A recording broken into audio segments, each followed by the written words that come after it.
All right, Andrea, tomorrow the San Francisco Board of Supervisors will tackle a controversial rezoning plan. The proposal has split the city. Supporters say that it would add more housing and help bring down prices. Opponents say that it would destroy neighborhood character and force out small business. Dial In drills down into the mayor's family zoning plan. To meet the state mandate and lower the housing costs, the San Francisco mayor recently introduced a family zoning plan.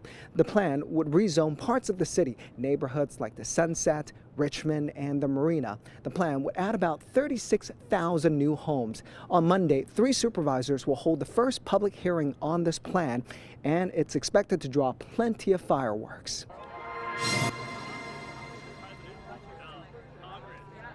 Supporters of the family zoning plan held a picnic with the bounce house on Sunday to gain more support. We're trying to build more housing so people can continue to live here. Jordan Tyrona says Mayor Daniel Lurie's plan would benefit people like him.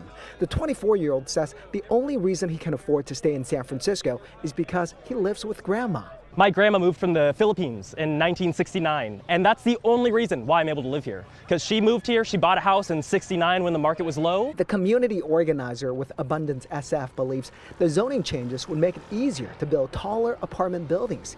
He argues that more housing means lower rent, simply supply and demand. We can build one more floor. That can really help bring communities together, families together. Mayor Lurie calls it the family zoning plan, making it easier to build high-density housing in the city's western and northern neighborhoods. But opponents shouted him down last month, saying the plan would only benefit big developers, not everyday San Franciscans like Jordan. We need more density. We need young people in this town to spend money and go out at night, and all those things are very important. I just don't think you need to open the whole city to developers to say build what you want, where you want, to heights that maybe don't fit the character of the city. Richard Correa is a retired San Francisco police commander and now a West Side community activist.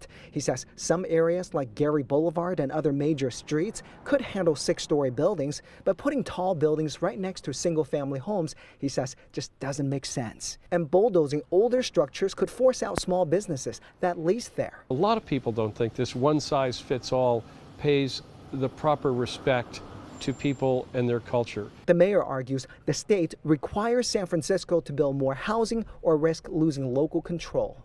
But Richard calls that a false dilemma. Jordan believes more housing could mean a brighter future for him and other San Franciscans. I'm optimistic that one day I will be able to easily rent an apartment. I don't know about buying a house in San Francisco. You know, we'll talk about that after this passes. Monday's Land Use and Transportation Committee meeting is more of a discussion. No vote is expected. Now, there'll likely be more meetings on this plan, and the supervisors could vote on this later on this year, if not early next year.